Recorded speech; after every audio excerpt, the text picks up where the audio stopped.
Thomas, il porte bien son nom. Et c'est Thomas qui l'a fait, c'est un gymnaste. Et bien même si les gymnastes, ils le faisaient beaucoup plus sur le cheval d'arçon, je crois que c'est l'un des premiers à l'avoir fait au sol. Il faut garder une certaine position de bol, on va dire. Tu vois, celle-là, on appelle position de bol, aussi bien en coupole. Quand je suis en coupole, je fais un démarrage comme ça, mais ma position reste toujours dans cette position. Pourquoi? Parce que j'essaie de garder une rotation. La forme du cercle, elle est imprimée par le dos. Ce qui est important, c'est de garder la rigidité de la forme. Alors, il y a des bases comme ça, c'est des bases de blocage. Alors ça, c'est la position du Thomas quand il est derrière, il est dans cette position. Elle peut être plus haute, tout dépend des morphologies.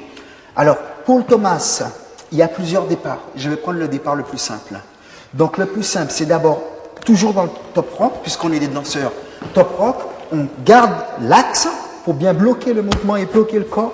On ramène le mouvement de la jambe en arrière et on donne une rotation extérieure qui ramène tout le corps dans le mouvement aérien.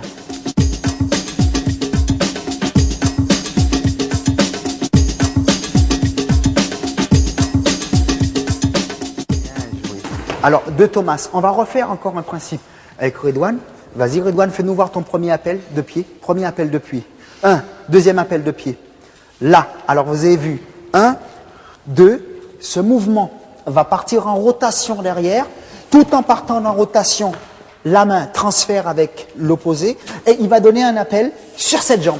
Une fois que cette jambe elle départ, il y a une certaine énergie qui propulse le corps vers une certaine hauteur et là, le mouvement avec les opposés.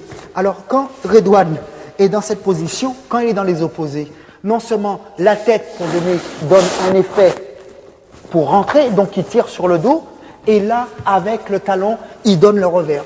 Le revers permet à donner encore plus la hauteur.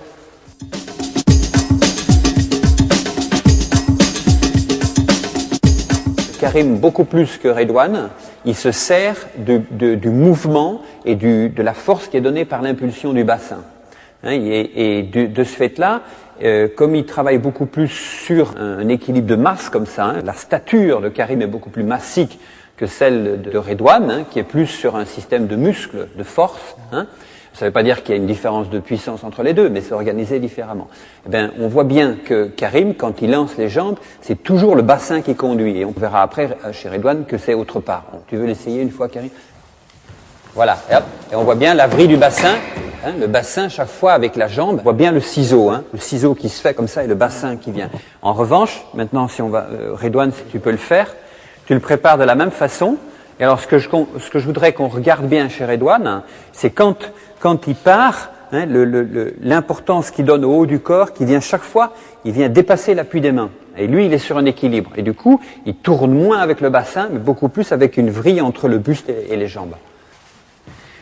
Voilà, il se met en équilibre, et voilà. Et on voit bien l'épaule gauche qui vient chaque fois se mettre au-dessus de son équilibre. Beaucoup plus que Karim, qui lui se sert du bassin qui vient chercher l'équilibre.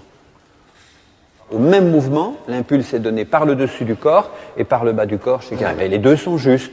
Si par exemple Redouane le travaille toujours par le haut, s'il a quelqu'un qui travaille par les jambes, qui n'y arrive pas par le haut, il faudra qu'il lui apprenne en accentuant le mouvement du bassin, en se servant de sa force à lui.